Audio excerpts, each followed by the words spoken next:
जाएंगे वो पाप हमें लगेगा। भगवान है कि नहीं है, भगवान है कि नहीं है, यही उहापोह में जा रहे हैं। 7 कोस की यात्रा सुबह चले और सूर्यास्त के समय पहुंचे, जबकि उनके घोड़े पवन वेग से चलने वाले। 2 कदम चलते सोचने लगते, फिर चलते फिर सोचने लगते।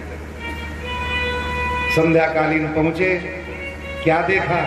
आगे आगे भगवान आ रहे हैं, पीछे से हजारों गैया आ रही हैं। भगवान के स्वरूप को देखा, विश्वास हो गया, लौटने लगे उस ब्रजभूमि में, उस ब्रजभूमि के रज को अपने ऊपर धारण करने लगे।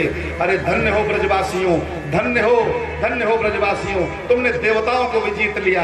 अरे ब्रह्मा भी तुम्हारे भाग्य के आगे पछताते होंगे बेचारे। ब्रह्मा भी आज तुम्हारे भाग्य को नहीं पा सकते ब्रजवासियों। साक्षात नारायण आज तुम्हारे अंग संग घूम रहा है। जाकर के कंस का पत्र दे दिया, यशोदा ने मना कर दिया, मेरा लल्ला मथुरा नहीं जाएगा। नंद राय ने भी मना किया। अक्रूर ने कहा मैं तो गुलाम हूं, आज्ञा पालक हूं, जैसी आपकी मर्जी। तब तक भगवान आए, माता की गोदी में बैठे, मैया मुझे जाने दो ना, मथुरा मैंने कभी देखी नहीं, शहर जाना चाहता हूँ। माता ने कहा जाना चाहता है तो अब तेरा मन ऊब गया है ना इस ब्रजमंडल से। नहीं मैया, कल जाऊंगा, परसों आ जाऊंगा। देखो परसों कह के गए, बरसों गुजर गए, फिर लौटे नहीं। और जैसे ही माता जी ने कहा कि तुझे मैं नहीं जाने दूंगा, भगवान ने कहा जाने दो मैया, तू जाएगा। एक राज की बात बताऊं, मैया जानती है ये कन्हैया मेरा बेटा नहीं है,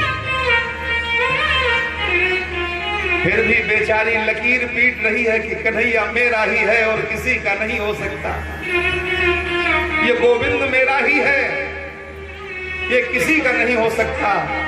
आज तक यही जानती चली आई है, लेकिन आज समझ गई कि जब जो चीज मेरी नहीं है उस पे मैं बेकार अधिकार जमा रही हूं। जाना चाहता है तो जा।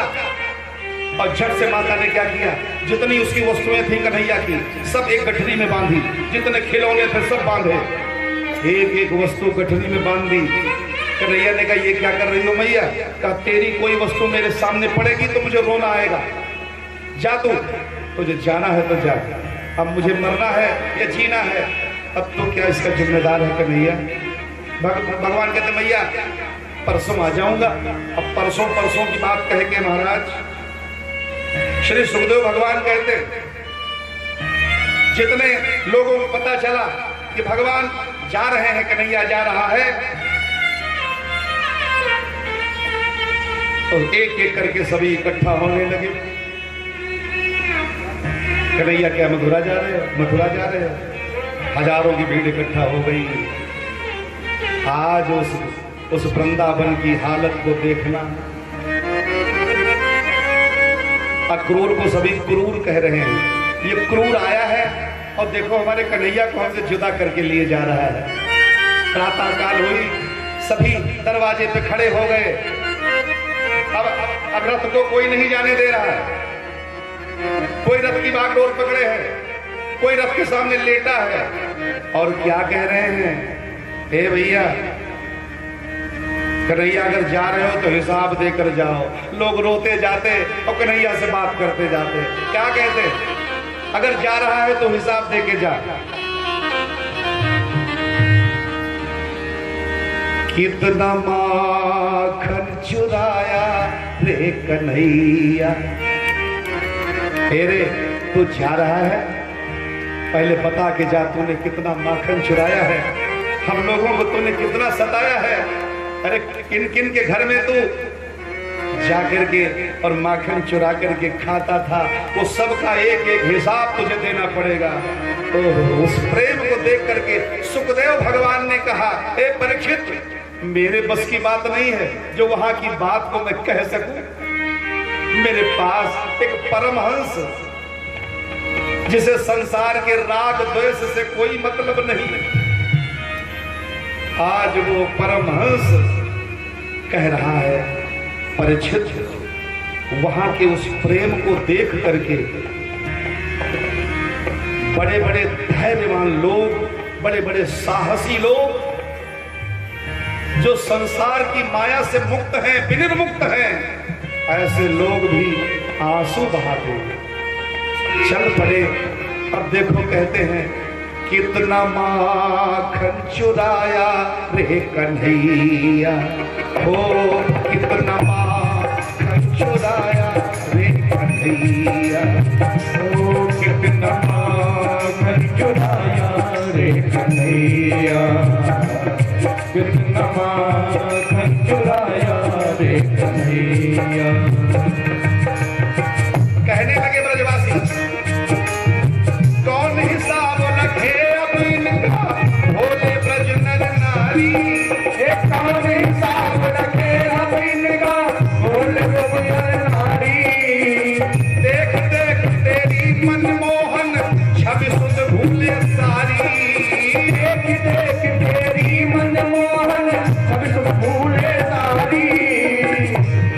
इनका तन चुराया रे कन्हैया, ओ इनका तन चुराया रे कन्हैया, ओ कितना माखन चुराया रे कन्हैया, ओ कितना माखन चुराया रे कन्हैया।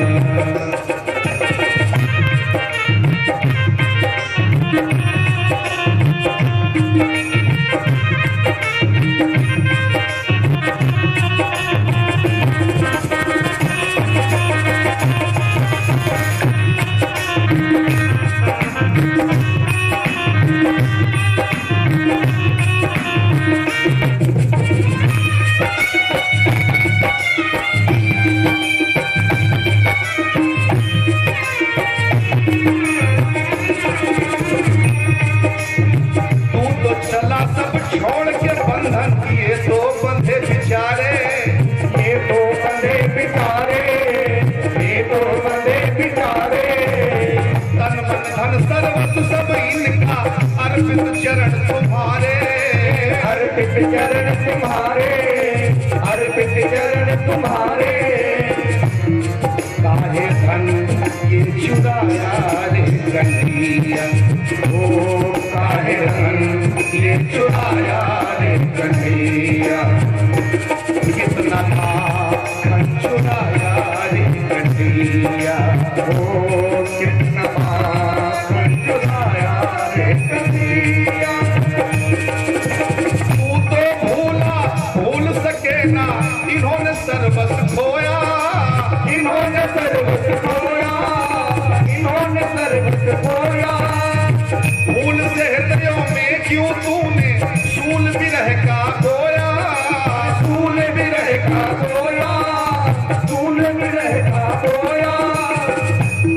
ब्रज का जीवन चुराया रे कन्हैया, ओ ब्रज का जीवन चुराया रे कन्हैया, कितना माखन चुराया रे कन्हैया, ओ कितना माखन चुराया रे कन्हैया, कितना माखन चुराया रे कन्हैया, ओ कितना माखन चुराया रे कन्हैया, कितना माखन चुराया रे कन्हैया,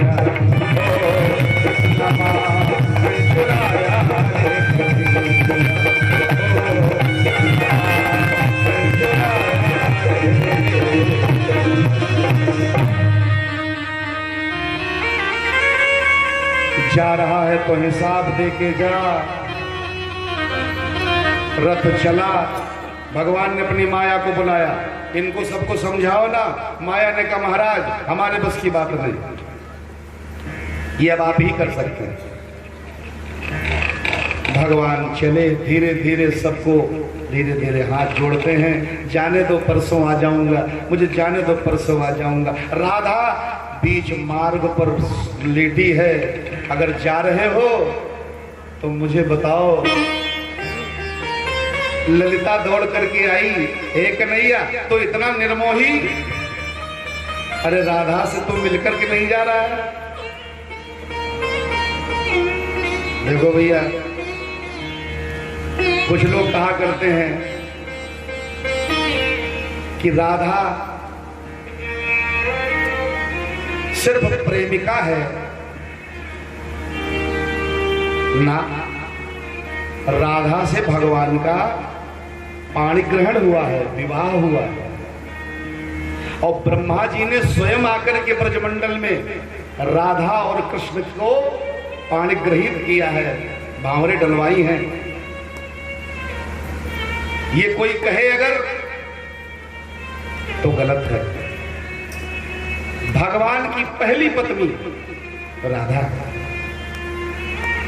और अगर अध्यात्म दृष्टि से देखा जाए तो राधा ही कृष्ण है, कृष्ण ही राधा है। इन दोनों में कोई अंतर ही नहीं है। जब कृष्ण को चोट लगती है तो राधा तड़प उठती है, रोने लगती हैं, राधा को पीड़ा होती है। और जब राधा को पीड़ा होती है तो श्याम तड़पने लगते हैं, श्याम रोने लगते हैं। ये दोनों का भाव है, तो अंतर कहां से हुआ भाई? भगवान ने, एक घटना आती है द्वारिका में, भगवान ने एक बार लोगों को बताना चाहा कि मेरा और राधा का क्या संबंध है। तो भगवान को कहते हैं कि सर में दर्द होने लगी, और सर में जब दर्द होने लगी तो बड़े बड़े वैद्य आए, लेकिन कोई नहीं दर्द को ठीक कर पाया।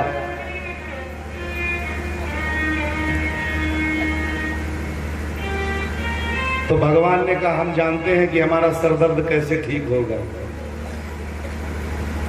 तो कुछ लोग इस कथा को दूसरे तरीके से, कुछ लोग किसी तरीके से, लेकिन जो लिखा है, भगवान ने कहा कि जो दूध है ये खौलता हुआ दूध एक कटोरे में मंगाया जाए।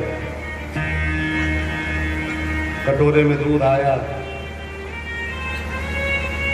भगवान ने शर्त रखी, जो इसे बिना रुके पी जाएगा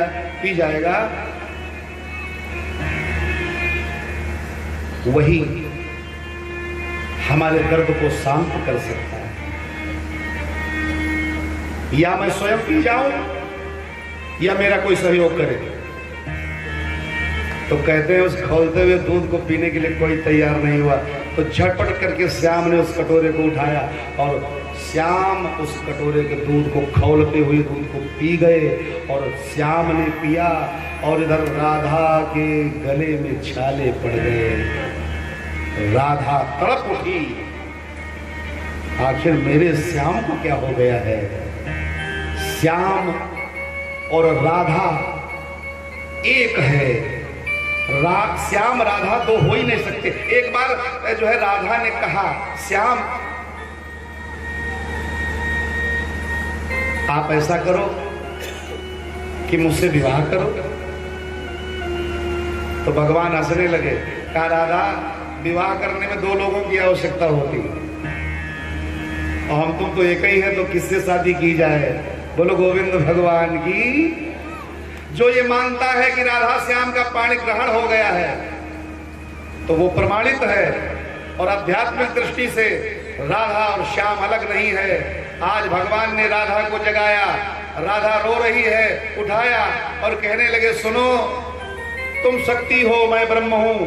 अब यहाँ पर आने का हम दोनों का मकसद एक ही है, इस पृथ्वी के भार को हल्का करना। अगर तुम राधा हमें हिम्मत नहीं दोगी तो मैं आगे कैसे ये भक्तों का उद्धार करूंगा। सुनो, ये बांसुरी लो और इसे संभाल के रखना, और जब तुम इस बंसी को बजाओगी तो मैं तुम्हारे सामने प्रकट हो जाऊंगा। राधा को बंसी देकर के भगवान वहां से चले हैं। देखो भाई, अगर मथुरा जो है वृंदावन वाले चाहते तो भगवान को मथुरा में एक बार रोज दिन में मिलने जाते, लेकिन भगवान ने एक लाइन खींच दी है मर्यादा की, इसके आगे कोई नहीं आएगा। बेचारे उसी जगह पर खड़े हैं। मेरे प्रियतम ने जो कहा है उसे मैं बिल्कुल नहीं उससे अलग हट सकती। कहते हैं न खुशी अच्छी है न मलाल अच्छा है, प्रभु जिस हाल में रखे बस वही हाल अच्छा है।